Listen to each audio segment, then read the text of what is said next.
ഒരു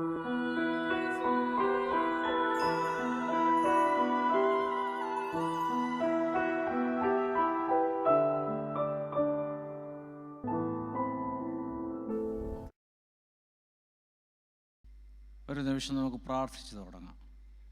തലകളെ വണക്കാം. ദൈവമായ കർത്താവേ, വിശുദ്ധ ആരാധനയ്ക്ക് ശേഷം അല്പസമയം കൂടെ നിൻ്റെ സാന്നിധ്യത്തിൽ ഇരിപ്പാനും ഞങ്ങളുടെ കുടുംബജീവിതത്തോട് ബന്ധപ്പെട്ട ചില ആലോചനകളെ കേൾക്കുവാനും അവസരം തന്നിരിക്കുന്നതിനെ ഓർത്ത് നിന്നെ സ്തോത്രം ചെയ്യുന്നു. ഒരുവൻ സർവ്വലോകവും നേടി ആത്മാവിനെ നഷ്ടപ്പെടുത്തുന്നു എന്ന് പറഞ്ഞതുപോലെ ജീവിതത്തിൽ പലതും നേടിയിട്ട് കുടുംബജീവിതം സമാധാനപൂർണ്ണമല്ലാതായാൽ ജീവിതത്തിന് എന്ത് പ്രയോജനം എന്ന് ചിന്തിപ്പാൻ ഞങ്ങൾക്കിടയാക്കണമേ. പലയിടത്തും പരാജയമുണ്ടായാലും കുടുംബജീവിതം പരാജയപ്പെട്ടില്ലെങ്കിൽ അത് ജീവിത വിജയമാണെന്ന് അർത്ഥവത്തായി ഉൾക്കൊള്ളുവാൻ ഞങ്ങളെ സഹായിക്കണമേ.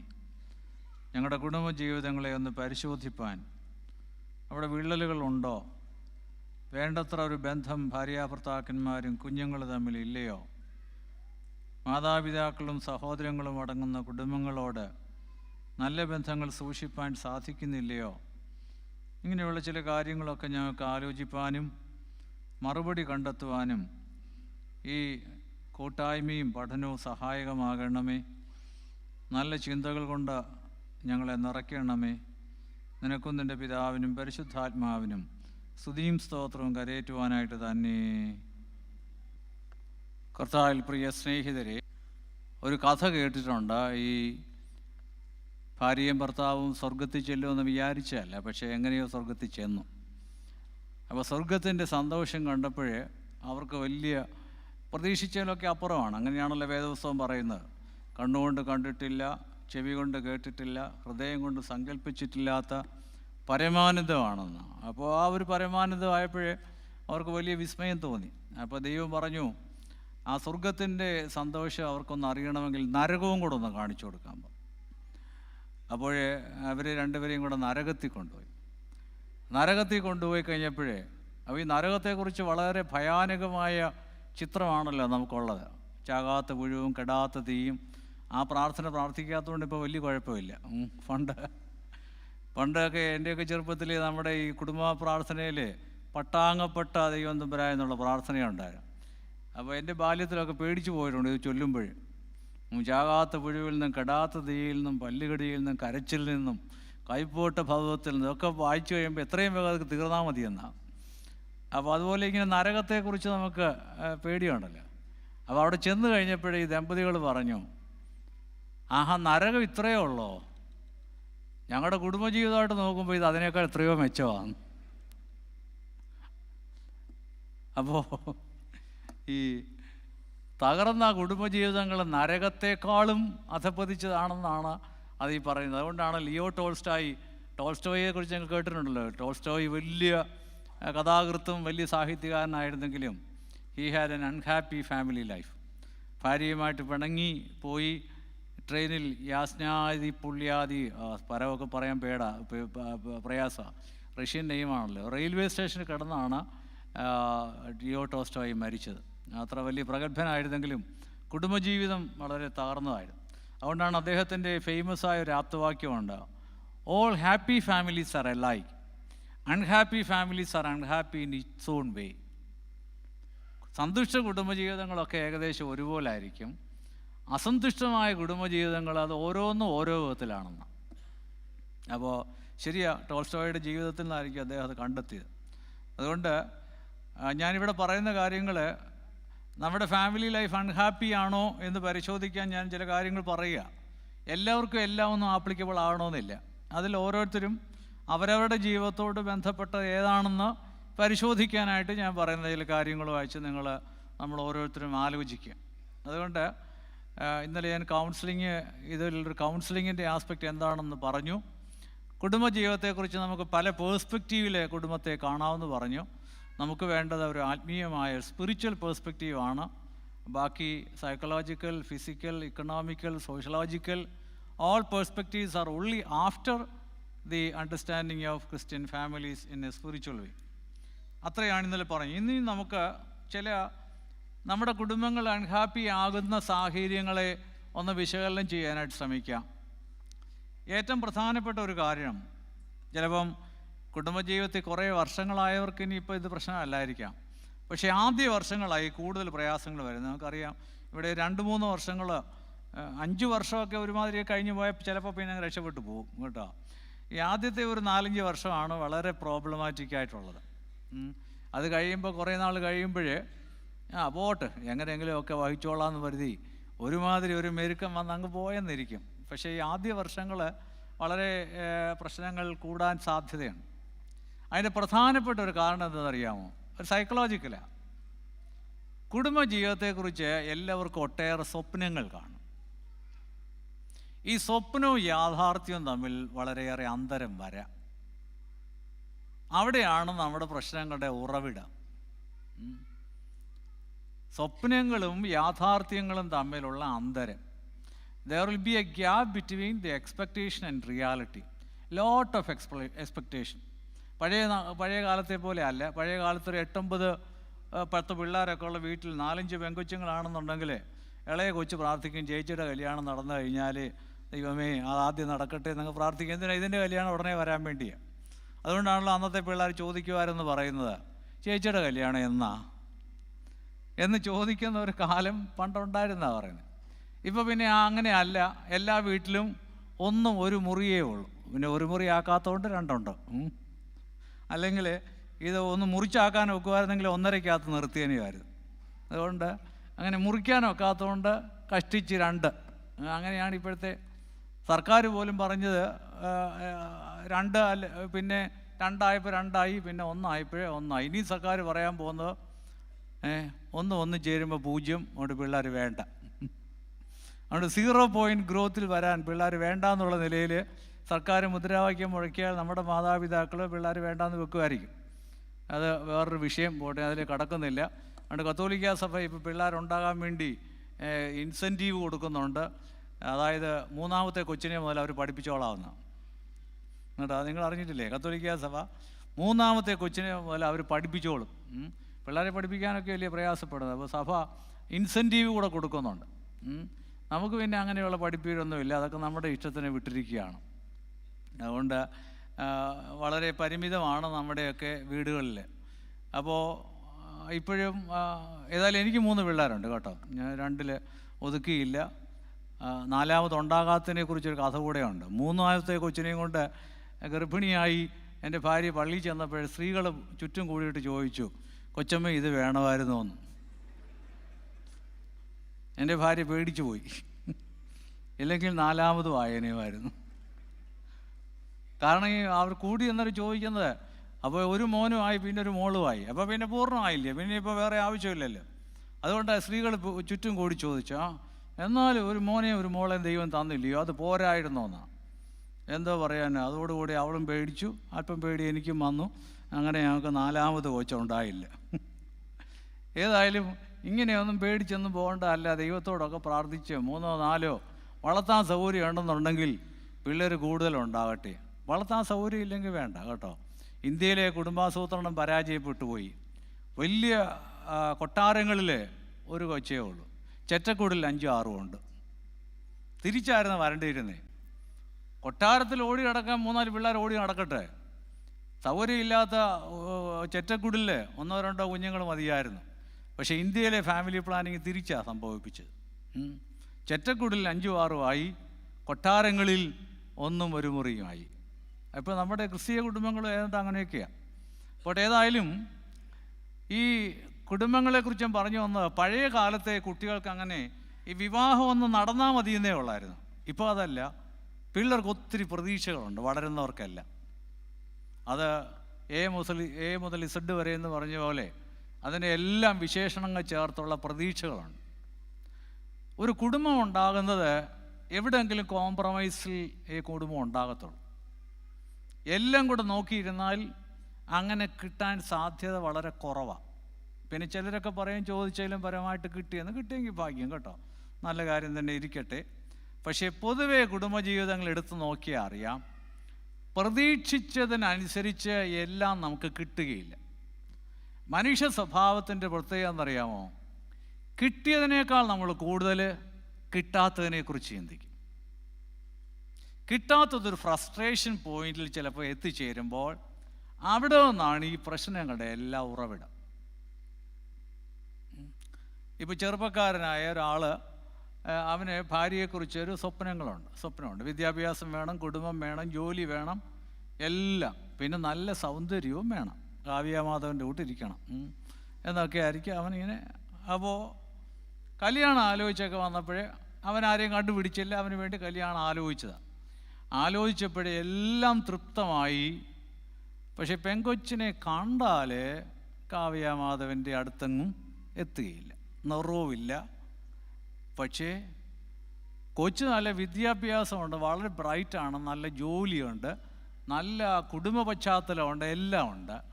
സൗന്ദര്യത്തിൽ അവൻ്റെ പ്രതീക്ഷയ്ക്ക് അത്രയും, അതിൻ്റെ പ്രതീക്ഷയ്ക്കല്ല, അവൻ്റെ ചിന്തയ്ക്കും അടുത്തെങ്ങും എത്തിയില്ല. അപ്പോൾ സാധാരണഗതിയിൽ വീട്ടുകാർ നിർബന്ധിക്കുക, എടാ കുഞ്ഞെ എന്തുവാ ഈ തൊലിപ്പുറത്തെ സൗന്ദര്യമാണ്, അവിടെ തലേ വല്ലതും ഉണ്ട്, പഠിച്ച കോച്ചാ, മിടുക്കി കോച്ചാ, ജോലിയുണ്ട്, മറ്റേയൊക്കെ പറഞ്ഞ് ചില പിള്ളേർ എന്നാൽ ആകട്ടെ എന്നങ്ങ് സമ്മതിക്കും. കല്യാണം കഴിയും. പക്ഷെ ഇവൻ എന്ത് ചെയ്യുന്നറിയാമോ? ഈ പെങ്കൊച്ചിനെ എങ്ങും കൊണ്ടുപോവുകയില്ല. ഇത് ഞാൻ വെറുതെ പറയുന്നതല്ല, എൻ്റെ കൗൺസിലിംഗ് അനുഭവങ്ങളിൽ ഇതുപോലുള്ള കേസുകൾ ഉണ്ടായിട്ടുണ്ട്, എനിക്കറിയാം. അപ്പോൾ ഇവൻ ഈ പെങ്കൊച്ചിനെ എങ്ങും കൊണ്ടുപോവുകയില്ല. കാരണം അവൻ്റെ മനസ്സിൽ അവന് കൊണ്ടുപോകത്തക്കവണ്ണം അവൻ്റെ സൗന്ദര്യത്തോടും അവൻ്റെ ആകാരത്തോടും കിടപിടിക്കാത്ത ഒന്നായതുകൊണ്ട് അവന് കൊണ്ടുപോകാൻ മടിയാണ്. അപ്പോൾ കൊണ്ടുപോകാതിരിക്കുമ്പോൾ പെൺകുട്ടിക്ക് സ്വാഭാവികമായിട്ടും അതിൻ്റേതായ പ്രശ്നങ്ങളായി. പെങ്കൊച്ച് ഇവളെ എങ്ങും കൊണ്ടുപോകാത്തപ്പോൾ പെൺകുട്ടിക്ക് ന്യായമായും സംശയമായി, ഇവൻ പോകുന്ന വഴിക്ക് വേറെ പലതും ഒക്കെ ഉണ്ട്. ഭാര്യയായ എന്നെ ഒരിടത്തും കൊണ്ടുപോവുകയില്ല, എന്തുകൊണ്ടാണ് അയാൾ കൊണ്ടുപോകാത്തത്? അപ്പോൾ ഇയാൾക്ക് വേറെ ഇടപാടുണ്ട്. നേരെ മറിച്ച് ഈ പുള്ളിക്ക് ഇടപാടൊന്നുമില്ല. പക്ഷേ ഭാര്യയെ നോക്കി ഇയാൾക്ക് പറയാൻ ഒക്കുമോ? എടി കുഞ്ഞെ, നിൻ്റെ സൗന്ദര്യം എനിക്ക് പിടിക്കുന്നില്ല, ഞാൻ ഇതിനേക്കാൾ സൗന്ദര്യമുള്ളൊരു പെങ്കൊച്ചിനെ ആ സ്വപ്നം കണ്ടുകൊണ്ടിരുന്നത്, എൻ്റെ സൗന്ദര്യത്തിൻ്റെ സങ്കല്പത്തിൽ നീ വന്നിട്ടില്ലാത്തതുകൊണ്ട് എനിക്ക് നിന്നെ കൂടെ കൊണ്ടുപോകാനായിട്ട് മനപ്രയാസമാണെന്ന് ഭാര്യയെ നോക്കി പറയാൻ ഒക്കുമോ? ഒക്കുന്ന കാര്യമല്ല. അപ്പോൾ ഇയാളിത് പറയത്തുമില്ല. അപ്പോൾ ഇവിടെ നമുക്ക് മനസ്സിലാക്കാം, നമ്മൾ തുറന്നു പറയാത്ത ചില കാര്യം നമ്മുടെ മനസ്സിലൊക്കെ കിടപ്പുണ്ട്. ഇത് അടിത്തട്ടി കിടക്കുമ്പോൾ ഇതാരും പറയാതെ പല വിഷയങ്ങളായിട്ട് വരും. ഇത് തന്നെ കുറേയേറെ പറയാനുണ്ട്. ഞാൻ ഒരു കാര്യം മാത്രം പറയാൻ നമുക്ക് സമയപരിമിതി ഉണ്ടല്ലോ, ഒന്ന് മാത്രം പറയാൻ ഒക്കില്ല. അതുകൊണ്ട് ആലോചിക്കുക. ആഗ്രഹിച്ച പലതും കിട്ടാതെ വന്നു കഴിയുമ്പോൾ നമുക്കതിൽ നിന്നുണ്ടാകുന്ന ഫ്രസ്ട്രേഷൻസ് കുടുംബ പ്രശ്നങ്ങൾക്ക് കാരണമാകും. ഇതുപോലെ പല കാര്യം വരും. ചിലപ്പോൾ ചില സ്ത്രീകൾ സ്വപ്നം കാണും, എന്താണെന്നറിയാമോ? അപ്പനൊരു റഫായ അപ്പനാണ്. ചില വീടുകളിൽ അങ്ങനെയുണ്ടല്ലോ. ചില അപ്പന്മാർക്ക് വാത്സല്യിക്കാൻ അറിയാൻ വയ്യ, സ്നേഹം കൊടുക്കാൻ അറിയത്തില്ല. അപ്പോൾ ഈ പെങ്കൊച്ചൊരു സ്വപ്നം കാണും, എന്താ, എനിക്ക് വരുന്ന ഭർത്താവെങ്കിലും പപ്പായോ സ്നേഹം തന്നിട്ടില്ല, അപ്പോൾ എന്നെ എപ്പോഴും വാത്സല്യിക്കുന്ന, എന്നെ മോളേന്ന് വിളിക്കുന്ന ഒരു ഭർത്താവ് കേട്ടോ. ആ പെൺകുട്ടി ഒരു സ്വപ്നം കാണുന്നത് തെറ്റാന്ന് പറയാൻ ഒക്കുമോ? അപ്പനും പോലും മോളേന്ന് വിളിക്കുന്നില്ല. അപ്പോൾ ആ കുട്ടി ഇങ്ങനെ ഒരു സ്വപ്നം കാണുകയാണ്. അപ്പോൾ എൻ്റെ ഭർത്താവ് ഒരിക്കലും ദേഷ്യപ്പെടാത്ത, എന്നോട് വളരെ സ്നേഹപൂർവ്വം പെരുമാറുന്ന, ലവ് ആൻഡ് അഫെക്ഷൻ, സ്നേഹം ഉള്ളിയിരുന്നാൽ പോരാ. ചില അപ്പന്മാർക്ക് സ്നേഹം കാണും, പക്ഷെ പ്രകടിപ്പിക്കാൻ അറിയാൻ വയ്യായിരിക്കും. അപ്പോൾ ഈ കുട്ടി സ്നേഹം പ്രകടിപ്പിക്കുന്ന ഒരു ഭർത്താവിനെ അവൾ സ്വപ്നം കണ്ട്. അപ്പോൾ ഇതിപ്പം കല്യാണം കഴിക്കുന്നുണ്ടേനെ കല്യാണാലോചനയ്ക്ക് പെണ്ണ് കാണാൻ വരുമ്പോഴേ പ്രേമിച്ചിരിക്കുകയാണെങ്കിൽ പേടെ ചോദ്യമൊക്കെ ചോദിക്കാം. അറേഞ്ച്ഡ് മാരേജ് ആണെന്നുണ്ടെങ്കിൽ ഈ കൊച്ചൻ കാണാൻ വരുമ്പോൾ പെങ്കൊച്ചിന് കയറി ചോദിക്കാൻ ഒക്കുമോ? എന്നെ മോളേന്ന് വിളിക്കുമോ? ചോദിച്ചു കഴിഞ്ഞാൽ അവന് തോന്നി ഈ പെങ്കൊച്ചിന് തലയ്ക്ക് ഏതാണ്ട് കുഴപ്പമാണ്. അതുകൊണ്ട് പെൺകുട്ടിക്ക് ആ സമയത്ത് ഇങ്ങനൊരു ചോദ്യം ചോദിക്കാൻ ഒക്കത്തില്ല, അവൾ ചോദിക്കത്തുമില്ല. പക്ഷെ കല്യാണം കഴിയുമ്പോഴേ ഈ കുട്ടിയുടെ മനസ്സിൽ വലിയ സ്വപ്നം, തന്നെ വാത്സല്യിക്കുന്ന ഭർത്താവിനെ, അപ്പോൾ അപ്പൻ്റെ വാത്സല്യം കിട്ടാത്ത പകരം കോമ്പൻസേറ്റ് ചെയ്യാൻ കഴിയുന്ന ഒരു ഭർത്താവിനെ ഈ കുട്ടി മനസ്സിൽ സ്വപ്നം കാണും. പക്ഷേ കല്യാണത്തിൻ്റെ ആദ്യ ദിവസം വീട്ടിൽ വന്നു കഴിഞ്ഞപ്പോൾ തന്നെ ആ ഭർത്താവ് വിളിക്കുന്നറിയാം, ഡേ ഇങ്ങ് വന്നേ, അവിടെ കൊച്ചിൻ്റെ സ്വപ്നങ്ങൾ കരിഞ്ഞുപോയി ആദ്യ ദിവസം തന്നെ. അപ്പോൾ ഇങ്ങനെയൊക്കെ ജീവിതത്തിൽ സംഭവിക്കാൻ സാധ്യതയുണ്ട്. ചില ആണുങ്ങളുണ്ട്, ആണുങ്ങളെക്കുറിച്ച് പറയുന്നത് അവർ കല്യാണത്തിന് സ്വപ്നം കാണുന്ന ഒന്ന് സെക്ഷുവൽ ലൈഫിൻ്റെ ഒരു ഹാപ്പിനെസ് സ്വപ്നം കാണുന്നവരായിരിക്കും മിക്ക പുരുഷന്മാരെന്ന് പറയുന്നുണ്ട്. ആയിരിക്കാം. ചില പുരുഷന്മാർക്ക് അതിനേക്കാൾ പ്രാധാന്യമുള്ള വേറൊരു കാര്യം ഉണ്ട്, എന്നറിയാമോ? നല്ല ഭക്ഷണം. അങ്ങനെയുള്ള ആണുങ്ങളും ഉണ്ട് കേട്ടോ. സെക്സിനേക്കാൾ ഇഷ്ടം നല്ല ഭക്ഷണം ഓരോ സമയത്തും കഴിക്കണമെന്ന് താല്പര്യമുള്ള ചില ആൺപിള്ളേരുണ്ട്. വീട്ടിലിങ്ങനെ കൊശുത്തീറ്റയായിട്ടൊക്കെ അമ്മമാർ വളർത്തിയതായിരിക്കും. പിന്നെ ഇച്ചിരി ലോകപരിചയമൊക്കെ കിട്ടിക്കാണും. അപ്പോൾ ഇവൻ സ്വപ്നം കാണുന്നറിയാവോ? അവനിപ്പോൾ ഹോസ്റ്റലിലൊക്കെ താമസിക്കുക, അല്ലെ ഒറ്റയ്ക്കൊക്കെ താമസിച്ച് ഈ ഭക്ഷണം ഹോട്ടലിൽ നിന്നൊക്കെ കഴിച്ച് അങ്ങ് വളരെ മടുത്ത് കഴിഞ്ഞപ്പോൾ ഇവൻ ഇങ്ങനെ ഏകാന്ത സ്വപ്നം കാണുമ്പോൾ എൻ്റെ ഭാര്യ വരുമ്പോൾ ഓരോ ദിവസവും ഓരോ മെനു കേട്ടോ. ഞായറാഴ്ച രാവിലെ നമ്മുടെ നാടൻ വിഭവം മതി, ഇഡ്ഡലിയും സാമ്പാറും ഒക്കെ മതി. തിങ്കളാഴ്ചയാവുമ്പോൾ കോണ്ടിനെൻ്റൽ വേണം, ചൊവ്വാഴ്ചയാവുമ്പോൾ അമേരിക്കൻ ഫുഡ് വേണം, ബുധനാഴ്ചയാവുമ്പോൾ സിംഗപ്പൂർ വേണം, വ്യാഴാഴ്ചയാവുമ്പോൾ തായ് ഫുഡ് വേണം, വെള്ളിയാഴ്ചയാവുമ്പോൾ ഇറ്റാലിയൻ വേണം. ഇങ്ങനെ ഇവളും സ്വപ്നം കാണുക. ഇവൻ കല്യാണം കഴിക്കുമ്പോഴും പെങ്കൊച്ചിനെ കാണാൻ ചെല്ലുമ്പോഴേ ചോദിക്കാൻ ഒക്കുമോ, ഫുഡൊക്കെ ഉണ്ടാക്കാൻ അറിയാവോ, കോണ്ടിനെൻ്റൽ അറിയാവോ, ഇൻ്റർ കോണ്ടിനെൻ്റൽ അറിയാവോ, നോർത്ത് ഇന്ത്യൻ അറിയാവോ, സൗത്ത് ഇന്ത്യൻ അറിയാവോ? ഇത് ചോദിച്ചാൽ ബോധമുള്ള പെങ്കൊച്ച് പറയും ഒരു ഷെഫിനെ പോയി കേട്ടോ, അതാ നല്ലത് കേട്ടോ. അപ്പോൾ പെങ്കൊച്ച് മറുപടി കൊടുക്കുമെന്നുള്ളതുകൊണ്ട് ഇവൻ ചോദിക്കത്തില്ല. അപ്പോൾ ബാക്കി കാര്യമെല്ലാം ഒത്തു വരുമ്പോൾ കല്യാണം അങ്ങ് നടന്നു. അപ്പോൾ ഇവനിങ്ങനെ സ്വപ്നം കാണുന്നത് ഇങ്ങനെ സമയാസമയത്ത് നല്ല ഫുഡ് വെച്ച് തരുന്ന പെങ്കൊച്ചിനെ സ്വപ്നം കണ്ടാണ് കല്യാണം കഴിയും. നാട്ടിൽ പിന്നെ കല്യാണം കഴിഞ്ഞേച്ച് കുറച്ച് ദിവസം നാട്ടിൽ നിൽക്കുമ്പോൾ സ്വന്തമായിട്ടൊന്നും ഉണ്ടാക്കണ്ടല്ലോ, വീട്ടുകാരൊക്കെ കൊടുത്തോളുമല്ലോ. പിന്നെ വിരുന്നും ഒക്കെ പോയി. അപ്പോൾ അങ്ങനെ ദിവസങ്ങളൊക്കെ കഴിഞ്ഞു. ഭാര്യയും ഭർത്താവും ഇങ്ങ് ദുബായിക്ക് വന്ന് ഇവിടെ അപ്പാർട്ട്മെൻറ്റിൽ 2 പേരുടെ കഴിയുകയാണ്. ഭർത്താവ് ഇങ്ങനെ ആദ്യത്തെ പ്രഭാതമായപ്പോൾ ഭാര്യ നല്ല ആദ്യം കാപ്പി വേണമല്ലോ തുടങ്ങണ്ടേ, നല്ല ആവി പറക്കുന്ന ഒരു ബ്രൂ കോഫിയും കൊണ്ട് ഭാര്യ വരുന്ന സ്വപ്നം കണ്ട് കിടക്കുക. പക്ഷേ ഇവളും എഴുന്നേൽക്കുന്നില്ല. നീ എന്താ എഴുന്നേക്കാത്തേ? അല്ല ഞാനും അതാ ആലോചിക്കുന്നത്, ചാച്ചൻ എന്താ എഴുന്നേക്കാത്തത്? അല്ലാതെ നീ അല്ലേ എഴുന്നേറ്റ് പോയി ഒരു കാപ്പിയൊക്കെ ഇട്ടുകൊണ്ട് വരണ്ടേ? അത് തന്നെയാണ് ഞാനും ആലോചിക്കുന്നത്. ചാച്ചൻ പോയി ഒരു കാപ്പി ഇട്ടുകൊണ്ട് വന്നായിരുന്നേ കൊള്ളായിരുന്നു. അപ്പോൾ പുള്ളി സ്വപ്നം കണ്ടിരിക്കുന്നത് എന്തെല്ലാമോ. അപ്പോൾ നിനക്ക് കാപ്പി ഇടാൻ അറിയത്തില്ലയോ? ഓ എനിക്കറിയത്തില്ല. ചായക്കകത്തിലാണോ അല്ലെ വെള്ളത്തിനകത്തിലാണോ പാലൊഴിക്കുന്നത്, അതോ പാലിനകത്താണോ വെള്ളം ഒഴിക്കുന്നത്? കാപ്പപ്പൊടി ഇട്ടിട്ടാണോ വെള്ളം ഒഴിക്കുന്നത്? സ്വപ്നം എല്ലാം പോയില്ലേ? അപ്പോൾ ആൾ സ്വപ്നം കണ്ടുകൊണ്ടിരുന്നത് എന്താ? അയ്യോ 5 ദിവസം 7 ദിവസം 7 മെനുവും കൊണ്ട് സ്വപ്നം കണ്ടുകൊണ്ടിരുന്ന ആളിന് കാപ്പി ഇടാൻ അറിയാൻ വയ്യാത്ത ഭാര്യയാണ് കിട്ടിയിരിക്കുന്നത്. വഴക്കുണ്ടാകാതിരിക്കുമോ? പക്ഷെ അതിൻ്റെ പേര് വഴക്കിടാൻ തുടങ്ങിയാലോ? അപ്പോൾ ആദ്യമേ ചില ചൂടന്മാർ ഭർത്താക്കന്മാർ അതിന്നെ അല്ല പറയേണ്ടത്, നിൻ്റെ തള്ളയാണ് പറയേണ്ടത്. അപ്പോഴത്തേക്ക് ആ തള്ളയെന്ന് കേൾക്കുമ്പോൾ അവൾക്ക് ദേഷ്യം വരും. തള്ളയെന്ന് പറഞ്ഞാണ്ടല്ലോ ഞാൻ നിങ്ങളുടെ തന്ത പോലെ തുടങ്ങും കേട്ടോ. അപ്പോൾ അവൾ മോശമല്ല. അപ്പോൾ ആദ്യത്തെ ദിവസം മുതലേ വഴക്കായി. എന്താ പ്രശ്നം?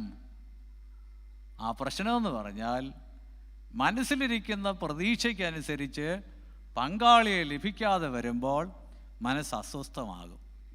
അതിൽ നിന്ന് പലവിധമായ പ്രശ്നങ്ങൾ ഉടലെടുക്കും. അവിടെയാണ് നമ്മൾ പ്രായോഗികമായി മനസ്സിലാക്കണം, പ്രതീക്ഷിക്കുന്ന മുഴുവനും കിട്ടാൻ സാധ്യതയില്ല. പക്ഷേ ഇപ്പോഴത്തെ പിള്ളേർക്ക് പറഞ്ഞാൽ മനസ്സിലാകത്തില്ല.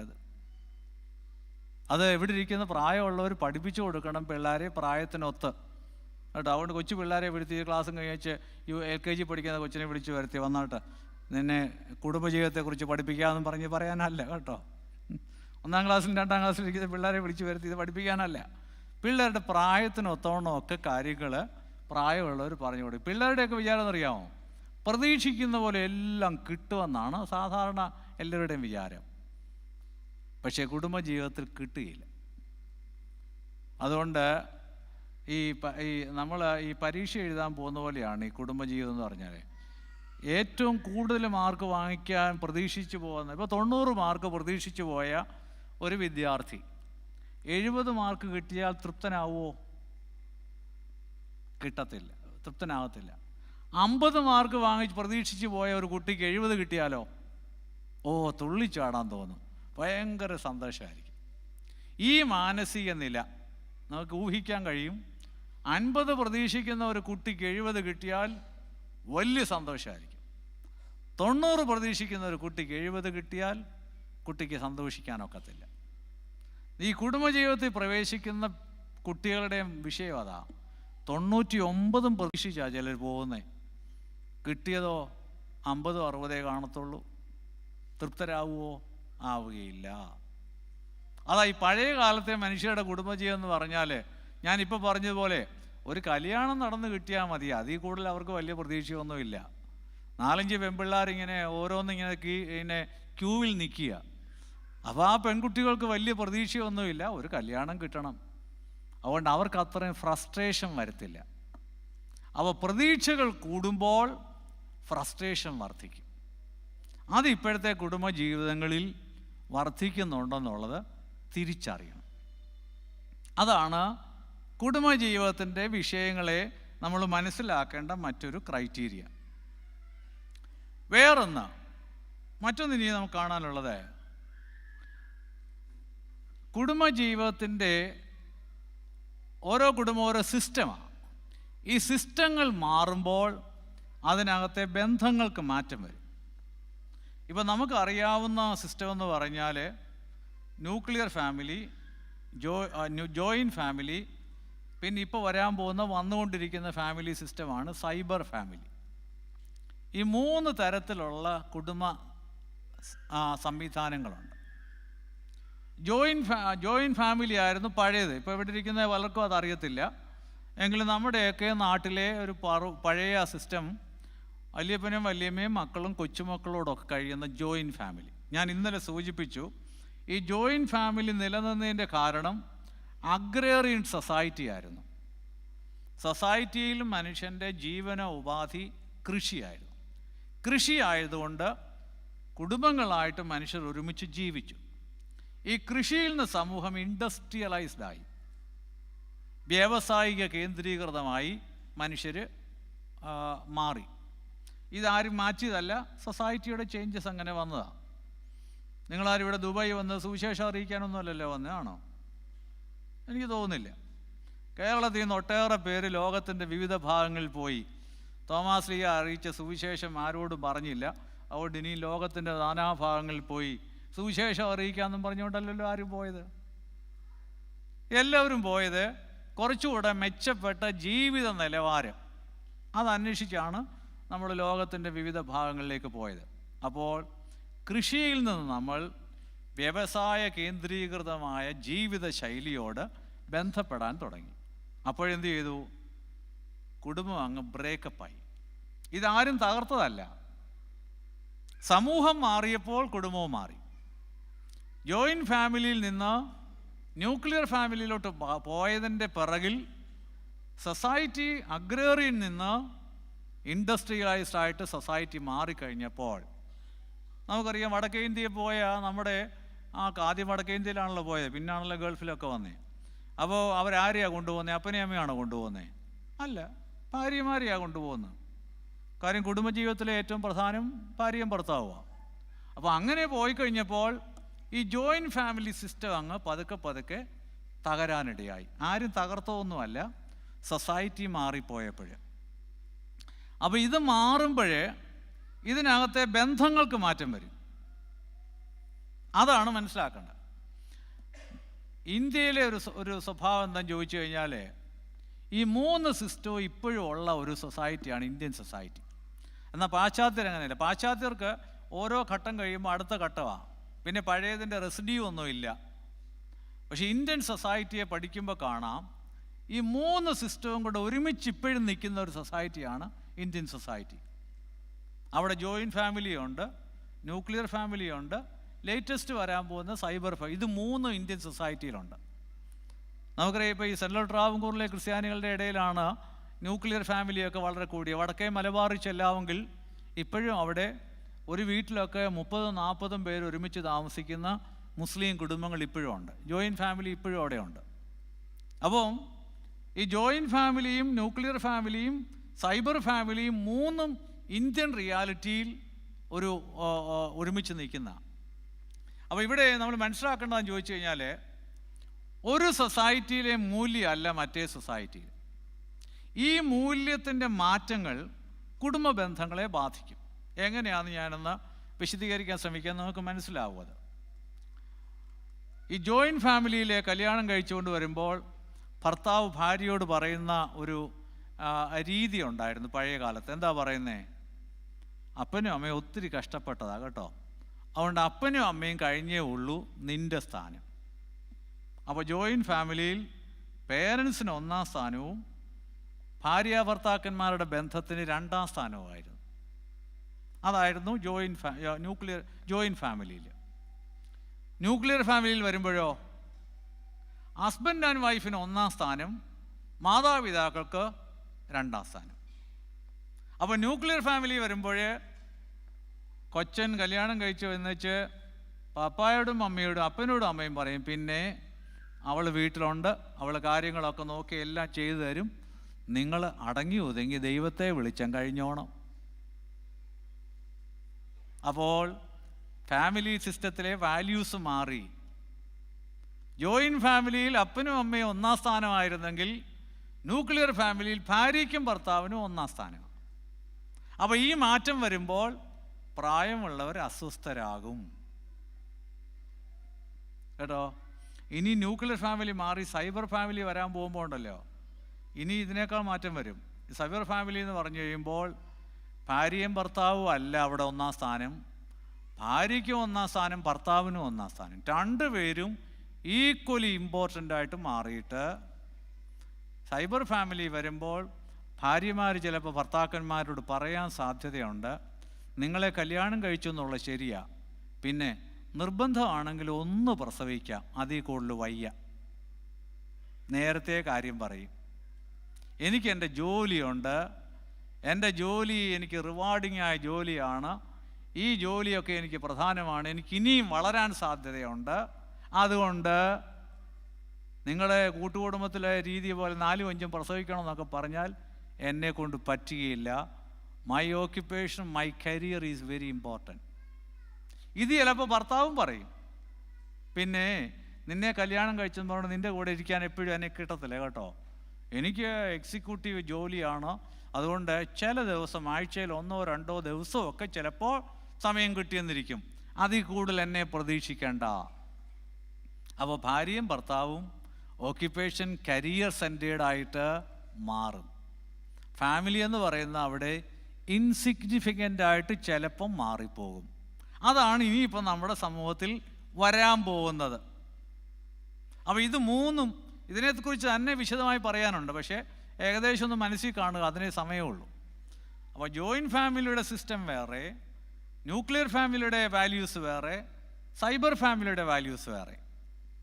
ഞാൻ പലപ്പോഴും പറഞ്ഞിട്ടുണ്ട്, ഞാൻ കുറേ വർഷങ്ങൾക്ക് മുമ്പ് അമേരിക്ക പോയപ്പോഴാണ് ഒരു ഫാമിലി എൻ്റെ അടുക്കൽ വന്നു, ഒരു കൊച്ചിനെ കൗൺസിലിംഗ് കൊടുക്കാം. 30 വയസ്സായ പെൺകൊച്ചാണ്. ഈ 30 വയസ്സായ പെൺകുട്ടിക്ക് കല്യാണം വേണ്ട. നമ്മുടെ പേരൻസ് നാട്ടിൽ നിന്ന് പോയവർക്ക് ഉൾക്കൊള്ളാൻ കഴിയുമോ? 30 വയസ്സായിട്ടും പെൺകൊച്ച് കല്യാണം വേണ്ട എന്ന് പറഞ്ഞപ്പോൾ അപ്പോൾ അവരാകപ്പാടെ വിഷമിച്ചു. അവർക്ക് പേടി, ഇനിയും പെൺകൊച്ചിന് അമേരിക്കയല്ലേ, ആരുടെയുമായിട്ടോ അവിടെ പ്രേമിക്കാനോ അതിനൊന്നും തടസ്സമൊന്നുമില്ല, ഇഷ്ടമുള്ളവരെ തിരഞ്ഞെടുക്കാം. അപ്പോഴേ വല്ല മലയാളി പിള്ളേരെ പ്രേമിച്ചാൽ മതിയായിരുന്നു എന്ന് മാതാപിതാക്കൾ ആഗ്രഹിക്കും. ഇനി ആരെയെങ്കിലും പ്രേമിച്ചാൽ ഒന്നുമില്ലേ, ഒരു സായിപ്പിനെ ആയാൽ പോട്ടെ, ഒന്നുമില്ലേ വെളുത്തതെങ്കിലും ആണ് അല്ലേ. കറമ്പന്മാരെ ഒന്നും സ്നേഹിച്ചാൽ നമുക്കുണ്ട് ഈ റേഷ്യൽ മൈൻഡ് കേട്ടോ. നമ്മളും കറുത്തതാ, പക്ഷേ എന്നാലും നമുക്ക് ഈ ആഫ്രിക്കൻസിനെ കാണുമ്പോൾ നമുക്കൊന്ന് എന്തോ ഒരു കറുപ്പായത് അയ്യോ. നമുക്കും ടിപ്പിക്കലായിട്ട് റേഷ്യൽ മൈൻഡ് ഉള്ളവരാണ് നമ്മൾ കേട്ടോ. അപ്പോഴേ നമ്മുടെ ആൾക്കാർ വിചാരിക്കും സായിപ്പാണെങ്കിൽ ഒന്നും ഇല്ലെങ്കിൽ പിള്ളേരെങ്കിലും വെളുത്തിരിക്കും, അത്രയെങ്കിലും ആട്ടെന്ന് വെക്കാം. അപ്പം അതിന് പകരം വല്ല ആഫ്രിക്കൻസിനെയൊക്കെ സ്നേഹിച്ചു കഴിഞ്ഞാൽ എങ്ങനെയായിരിക്കും, ഉൾക്കൊള്ളാൻ പാടാണ്. അപ്പോൾ ഈ പേരൻസ് വളരെ വറീഡാണ്, പെങ്കൊച്ചുങ്ങൾ പ്രത്യേകിച്ചും പ്രായമുള്ള പിള്ളേരെ കിട്ടുന്നില്ല എന്ന് പറഞ്ഞാൽ. അപ്പോൾ ഈ കൊച്ചിനെ എന്നെ എടുക്കൊണ്ട് വന്നു. കൊച്ച് നാട്ടിലൊരു 3-4 ക്ലാസ്സിൽ പഠിച്ചു പോയ കൊച്ചാണ്. അവിടെ ഇമിഗ്രൻ്റായിട്ട് പോയതാണ്. കുട്ടിക്ക് മലയാളമൊക്കെ നല്ല കൊച്ചാണ്. അവളങ്ങനെ തുറന്നു പറഞ്ഞു, എൻ്റെ അച്ഛാ എനിക്കൊരു പ്രേമവും ഇല്ല, ഒന്നുമില്ല, പക്ഷേ എനിക്ക് വിവാഹം ഇപ്പോൾ വേണ്ട. എൻ്റെ മോളെ, നമ്മുടെ നാട്ടിൽ അപ്പനും അമ്മയ്ക്കും 30 വയസ്സായില്ലേ നിനക്ക്, അവരുടെ കൺസേൺ, അവരുടെ പ്രയാസമൊക്കെ ഇല്ലേ എന്നൊക്കെ ഞാൻ ഈ വർത്തമാനം പറഞ്ഞപ്പോൾ ആ കുട്ടി പറയാ, ശരിയാഴ്ച എനിക്കതൊക്കെ മനസ്സിലാകുന്നുണ്ട്, പക്ഷേ എനിക്കിപ്പോൾ വിവാഹം വേണ്ട. ഞാൻ പറഞ്ഞു, മോളെ അതിൻ്റെ കാരണം വേണ്ട, there should be A reason. ഉടനെ ആ കുട്ടി പറഞ്ഞറിയാം, അച്ഛാ ഐ എൻജോയ് മൈ ലൈഫ്. പറഞ്ഞ വാക്കതാണ്, I enjoy my life, I have very good job.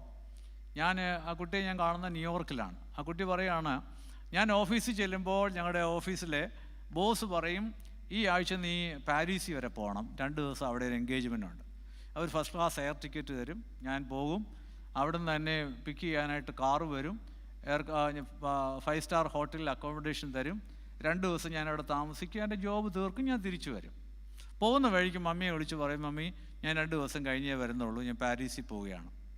അപ്പോൾ അങ്ങനെ എനിക്ക് യൂറോപ്പുമായിട്ട് ബന്ധമുള്ള കമ്പനിയാണ് ഞങ്ങളുടെ, ഫ്രീക്വൻറ്റ് ട്രാവലുണ്ട്, ഐ എൻജോയ് മൈ ലൈഫ്. അത് കഴിഞ്ഞിട്ട് ആ കുട്ടി എന്നോട് ചോദിച്ച ചോദ്യമാണ്, അച്ഛൻ do you think that I can have this enjoyment after my marriage? കൊച്ചു ചോദിച്ചാൽ വളരെ സത്യമല്ലയോ?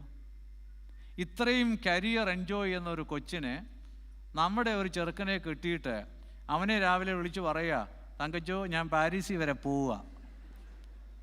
കേട്ടാ, അമേരിക്കയിൽ അങ്ങനെ പേരുമൊക്കെയാണല്ലോ വിളിക്കുന്നത്. അതുകൊണ്ട് അവൻ അവൾ വിളിച്ച് പറയുക, ഞാൻ ഇന്ന് പാരീസിൽ വരെ പോവുക, 2 ദിവസം കഴിഞ്ഞിട്ടേ ഞാൻ വരുത്തുള്ളൂ എന്ന് പറഞ്ഞാൽ നമ്മുടെ തങ്കച്ചന്മാരുടെ മറുപടി എന്തായിരിക്കും? നമ്മുടെ തങ്കച്ചന്മാർ പോയി വന്നാട്ടെ, ഗുഡ് ലക്ക്, പോയിച്ച് വന്നാട്ടെന്നൊക്കെ പറയുമോ നമ്മുടെ തങ്കച്ചന്മാർ? പറയാൻ സാധ്യത കുറവാ. നിൻ്റെ പാരീസ്, നീ വൈകിട്ട് വീട്ടിൽ വന്നേക്കണം കേട്ടോ, ഇല്ലെങ്കിൽ വിവരം അറിയും. അപ്പോൾ family is a hindrances to the career occupation. അപ്പോൾ ഇനിയും വരാൻ പോകുന്ന ജീവിത ശൈലി അതിലോട്ടാണ്. കുടുംബം ഒരു മനുഷ്യൻ്റെ സ്വാതന്ത്ര്യത്തിൻ്റെ മേലുള്ള ഒരു വിലക്കായിട്ട് മാറും. കാരണം ഇന്ന് മനുഷ്യർ എൻജോയ് ചെയ്യുന്നത് അവരവരുടെ ഫ്രീഡമാണ് ഏറ്റവും വലിയ എൻജോയ്മെൻറ്റ്. അതുകൊണ്ട് ഫാമിലി എന്ന് പറഞ്ഞാൽ മനുഷ്യൻ്റെ സ്വാതന്ത്ര്യത്തിന്മേൽ ഏറ്റവും കൂടുതൽ വിലക്ക് വെക്കുന്നത് കുടുംബമാണ്. വൈകിട്ട് വീട്ടിൽ വന്നോണം, ഭാര്യയാണെങ്കിലും വീട്ടിൽ വന്നോണം, ഭർത്താവാണെങ്കിലും വീട്ടിൽ വന്നോണം. ചില വീടുകളിലെ വഴക്കതാണല്ലോ, ഭർത്താവ് ഭാര്യയ്ക്ക് ജോലിക്ക് പോകുന്ന ശമ്പളമൊക്കെ വരുന്നത് ഇഷ്ടമാണ്, പക്ഷേ 5 മണിക്ക് അവിടെ നിന്ന് ഇറങ്ങിയാൽ 5:30 വന്നോണം. ഇയാളിങ്ങനെ നോക്കിയിരിക്കുക, 5:30, 5:35, 5:40, എവിടെയായിരുന്നു, ഇതുവരെയായിരുന്നു. എന്തെല്ലാം തടസ്സങ്ങൾ വരാം, പക്ഷേ തടസ്സം ഉണ്ടാകരുത്. 5:30 ഇവിടെ എത്തിക്കോണം. പറ്റുമോ? ചിലപ്പോൾ പറ്റിയെന്നിരിക്കുകയില്ല. അപ്പോൾ മനുഷ്യൻ്റെ സ്വാതന്ത്ര്യത്തിൻ്റെ മേൽ വിലക്ക് വെക്കും കുടുംബം. അത് പുരുഷന്മാർക്കും വരും. ശരിയാ, ചില പുരുഷന്മാർ കല്യാണം കഴിക്കുന്നതിന് മുമ്പ് എവിടെയെങ്കിലും പോയി ഇരുന്ന് ചീട്ടും കളിച്ച് ശകലം ബിയറും അടിച്ച്, ഇവിടെ ഉള്ളവരല്ല കേട്ടോ, ചിലയിടത്തൊക്കെ ചെയ്യുന്ന അങ്ങനെ ബിയറും ഒക്കെ അടിച്ച് രസമായിട്ടൊക്കെ ഇരുന്ന് രാത്രിയുടെ ഒരു യാമത്തിൽ കയറി വരും. കല്യാണം കഴിച്ച് ഇതേ ശൈലി തുടങ്ങിയാലോ ഭാര്യമാർ ചോദ്യം ചെയ്യും. അപ്പോൾ അത് പിടിക്കുകയില്ല. അപ്പോൾ കുടുംബമെന്ന് പറഞ്ഞാൽ ഇൻഡിവിജ്വൽ ഫ്രീഡത്തിൻ്റെ മേൽ വിലക്ക് വെക്കുന്ന ഒരു സമ്പ്രദായം കൂടെയാണ്. പക്ഷേ ഇന്നത്തെ ലോകം ഈ വിലക്കുകളെ ഇഷ്ടപ്പെടുന്നില്ല. എക്സ്ക്ലൂസീവ് ഇൻഡിവിജ്വലിസമാണ് ഇന്നത്തെ നമ്മുടെ വളർന്നു വരുന്ന കുട്ടികളുടെ താല്പര്യം. അവരുടെ സ്വാതന്ത്ര്യത്തിന്മേൽ ആരും വിലക്ക് വെക്കുന്ന അവർക്ക് ഇഷ്ടമല്ല. ഇത് നമ്മുടെ കുട്ടികളിലായി കഴിഞ്ഞു. നമുക്കൊക്കെ അത്രയും വന്ന് കാണത്തില്ല. നമുക്കുള്ളെന്ന് പറഞ്ഞാൽ എൻ്റെ പ്രായത്തിൽപ്പെട്ടവർ കേട്ടോ, ചെറുപ്പക്കാരായിട്ടുള്ളവർക്കൊക്കെ അങ്ങനെയൊന്നും ആയിരിക്കത്തില്ല. അപ്പോൾ കുട്ടികളെ സംബന്ധിച്ചിടത്തോളം വളർന്നു വരുന്ന നമ്മുടെ പിള്ളേർക്ക്, ആൺകുട്ടിക്കാണെങ്കിലും അവൻ്റെ സ്വാതന്ത്ര്യത്തിൻ്റെ മേൽ വിലങ്ങ് വെക്കുന്ന ഒരു ഭാര്യയെ അവൻ ഇഷ്ടപ്പെടുകയില്ല. പെൺകുട്ടികളും അത് തന്നെ. പഠിച്ച് മിടുക്കരായി നല്ല ജോലിയൊക്കെ സമ്പാദിച്ച് നല്ല സ്മാർട്ടായി പ്രവർത്തിച്ചുകൊണ്ടിരിക്കുമ്പോഴേ ഭർത്താവ് ഇങ്ങനെ കണക്ക് പറഞ്ഞ്, ആ ജോലിയൊക്കെ കൊള്ളാം കേട്ടോ, 4:45 വീട്ടിൽ എത്തിയിരിക്കണം എന്നൊക്കെ പറഞ്ഞാൽ പെൺകുട്ടികൾക്ക് പിടിക്കുകയില്ല. അപ്പോൾ സൊസൈറ്റിയിൽ ഈ വരുന്ന മാറ്റങ്ങളെ നിങ്ങൾ ഞാനും മനസ്സിലാക്കണം. അപ്പോൾ കുടുംബ പ്രശ്നങ്ങൾ വർദ്ധിക്കുക എവിടെയാണെന്നറിയാമോ? ജോയിൻറ്റ് ഫാമിലിയിലുള്ള ഒരു വാല്യൂ സിസ്റ്റമുള്ള ഒരു ഭാര്യയോ ഭർത്താവോ ന്യൂക്ലിയർ ഫാമിലിയുടെ വാല്യൂ സിസ്റ്റത്തിലുള്ള ഒരു പങ്കാളിയെ കെട്ടാമെങ്കിൽ അവിടെ ഇന്നവിറ്റബിൾ കോൺഫ്ലിക്റ്റ് ഉണ്ടാകും. ഇപ്പോൾ ഉദാഹരണം പറഞ്ഞാൽ, പപ്പായും മമ്മിയും കഴിഞ്ഞിട്ടേ ഉള്ളൂ ഭാര്യയുടെ സ്ഥാനമെന്ന് ഒരു ഭർത്താവ് നിശ്ചയിക്കുന്നു. ജോയിൻറ്റ് ഫാമിലിയിൽ അങ്ങനെയാണ്. പക്ഷേ കല്യാണം കഴിച്ചുകൊണ്ടുവന്ന പെങ്കൊച്ചോ, അവൾക്ക് ജോയിൻറ്റ് ഫാമിലിയിലല്ല അവളുടെ വിശ്വാസം, ന്യൂക്ലിയർ ഫാമിലിയിലാണ്. ന്യൂക്ലിയർ ഫാമിലിയിൽ എന്താ താല്പര്യം? ഭാര്യയും ഭർത്താവും കഴിഞ്ഞിട്ടേ ഉള്ളൂ അപ്പനും അമ്മയും. അപ്പോൾ ഈ ഭർത്താവ് എപ്പോഴും ഈ പപ്പായും അമ്മയുടെ ഒട്ടി നിൽക്കുന്നത് കാണുമ്പോൾ ഈ പെങ്കൊച്ചിന് ദേഷ്യം വരും. പെങ്കൊച്ച് ചോദിക്കും, ഇയാളെന്തിനാ പിന്നെ കെട്ടിയത്? അമ്മയുടെ കൂടെ കഴിഞ്ഞാൽ പോരായിരുന്നു? അപ്പോൾ അയാൾ തിരിച്ചു ചോദിക്കും, വേദപ്രമാണം എന്താടി? മാതാപിതാക്കളെ ബഹുമാനിക്കണം, അത് കഴിഞ്ഞിട്ടേ ഉള്ളൂ നിൻ്റെ സ്ഥാനം. അപ്പോൾ അവൾക്കും വേദപുസ്തകത്തിലെ ചില വാക്യമൊക്കെ അറിയാം. ഉൽപ്പത്തി പുസ്തകത്തിൽ 2-ാം അധ്യായത്തിൽ അവൾ പറയുന്നത്, നിങ്ങളുടെ അടുത്ത് വായിര് ആയതുകൊണ്ട് പുരുഷൻ മാതാവിനെയും പിതാവിനെയും വിട്ടുപിരിഞ്ഞ് ഭാര്യയോട് പറ്റിച്ചേരും, അവരൊരു ശരീരമായി തീരും. നിങ്ങളിത് വായിച്ചിട്ടില്ലയോ? അപ്പോൾ അവൾക്കും വേദവാക്യം അറിയാം. പക്ഷേ ഇതിൻ്റെ പുറകിലുള്ള തത്വമാണ് മനസ്സിലാക്കേണ്ടത്. അവൾക്ക് ന്യൂക്ലിയർ ഫാമിലിയുടെ വാല്യൂ സിസ്റ്റം, ഭർത്താവിന് ജോയിൻറ്റ് ഫാമിലിയുടെ വാല്യൂ സിസ്റ്റം, ഇത് രണ്ടും കൂടെ ഏറ്റുമുട്ടും. അതാണ് ഈ അനേക കുടുംബങ്ങളിൽ വരുന്നത്. ഇനിയും വരാൻ പോകുന്നത് ന്യൂക്ലിയർ ഫാമിലിയുടെ വാല്യൂ സിസ്റ്റവും സൈബർ ഫാമിലിയുടെ വാല്യൂ സിസ്റ്റവും തമ്മിൽ ഏറ്റുമുട്ടും. എനിക്കറിയാവുന്നൊരു ഉദാഹരണം പറയാം. ഒരു വിവാഹം കഴിഞ്ഞു, ഭാര്യയും ഭർത്താവിടെ അമേരിക്കയിൽ പോയി താമസിച്ചു. ചെറുക്കൻ അമേരിക്കയിലായിരുന്നു. നാട്ടിൽ നിന്നൊരു പെൺകുട്ടിയെ കല്യാണം കഴിച്ചു. അവളെ കൊണ്ടുപോയി അമേരിക്കയിൽ കൊണ്ടുപോയി അവളെ ഒരു ഫ്ലാറ്റിൽ താമസിക്കുന്നു. നമ്മുടെയൊക്കെ വിചാരിക്കുക അമേരിക്കൻ ലൈഫ് എന്ന് പറഞ്ഞാൽ മുഴുവൻ സന്തോഷകരമാണെന്നാണല്ലോ. എവിടെയും സന്തോഷവും അതിൻ്റെ മറുവശവും ആണ്. അത് എവിടെയായിരുന്നാലും, നാട്ടിലാണെങ്കിലും ദുബായ് ആണെങ്കിലും അമേരിക്ക ആണെങ്കിലും ലോകജീവിതം അങ്ങനെയാണ്. രണ്ടിനും രണ്ട് വശമുണ്ട്, ഏതിനും രണ്ട് വശമാണ്. പക്ഷേ ഇത് പലരും മനസ്സിലാക്കത്തില്ല. ഈ പെങ്കൊച്ച് അമേരിക്കയിൽ പോയി താമസിച്ചു. അമേരിക്കയിൽ പോയി താമസിച്ചപ്പോഴേ അവൾക്ക് ജോലി ആയില്ല. അവൾക്ക് അവിടുത്തെ ചില പരീക്ഷയൊക്കെ പാസ്സാകണം. അവൾക്ക് ജോലിയില്ല. രാവിലെ ഭർത്താവ് അങ്ങ് പോവും, വൈകിട്ട് തിരിച്ചു വരത്തുള്ളൂ. വലിയ സോഷ്യൽ ലൈഫൊന്നുമില്ല, തൊട്ടടുത്ത മലയാളികളൊന്നുമില്ല. ഈ കുട്ടിക്ക് അമേരിക്കൻ ലൈഫ് വളരെ ബുദ്ധിമുട്ടുള്ള ലൈഫായിട്ട് മാറി. അവൾ പ്രസവത്തിന് വന്നു. നാട്ടിൽ വന്ന് പ്രസവിച്ച് കഴിഞ്ഞിട്ട് കുഞ്ഞിനെയും കൊണ്ട് പോകാനായിട്ട് ഭർത്താവ് വന്നു. ഭർത്താവ് വന്നു കഴിഞ്ഞപ്പോൾ ഭർത്താവിൻ്റെ അടുക്കൽ ഭാര്യ പറയുന്നു, ഞാൻ ഇനി അമേരിക്കയിലോട്ട് വരുന്നില്ല. അപ്പോൾ ഈ പേരൻസ് എന്നെ അറിയിച്ചു. ഞാൻ എൻ്റെ കൗൺസിലിങ്ങിനായിട്ട് എൻ്റെ അടുത്ത് കൊണ്ടുവന്നു. ഒരു ദിവസം ഞാനൊരു 12 മണിക്കൂർ അവർക്ക് വേണ്ടി ചിലവഴിച്ചു. 12 മണിക്കൂർ കഴിഞ്ഞിട്ടും കാര്യം വിജയിപ്പിക്കാൻ അന്നേരം ഒത്തില്ല. പിന്നെ എന്താ സംഭവിച്ചെന്ന് ഞാനിപ്പോൾ അറിഞ്ഞില്ല. ആ പെൺകുട്ടി പറയുന്നത്, എനിക്ക് അമേരിക്കൻ ലൈഫ് വളരെ ബോർഡമാണ്. എനിക്കൊരു കമ്പനിയില്ല. ഞാനൊരു ഫ്ലാറ്റിൽ രാവിലെ മുതൽ വൈകുന്നേരം വരെ ഇരിക്കുന്നു. ഭർത്താവ് ജോലിക്ക് പോകുന്നു, വരുന്നു, വല്ലപ്പോഴും ഷോപ്പിങ്ങിന് സാധനം വാങ്ങിക്കാൻ പോകുന്നു. എനിക്ക് യാതൊരു എൻജോയ്മെൻറ്റും എനിക്കില്ല. ഞാൻ ആ ജീവിതം വെറുത്തു, ഞാൻ വരുന്നില്ല. അപ്പോൾ ഞാൻ ചോദിച്ചു, ഒരു കുടുംബജീവിതം സംരക്ഷിക്കാൻ വേണ്ടി അല്പം ത്യാഗം നമ്മൾ സഹിക്കേണ്ടതല്ലേ? എനിക്ക് അത്രയും ത്യാഗമില്ല, എനിക്ക് വേണ്ട.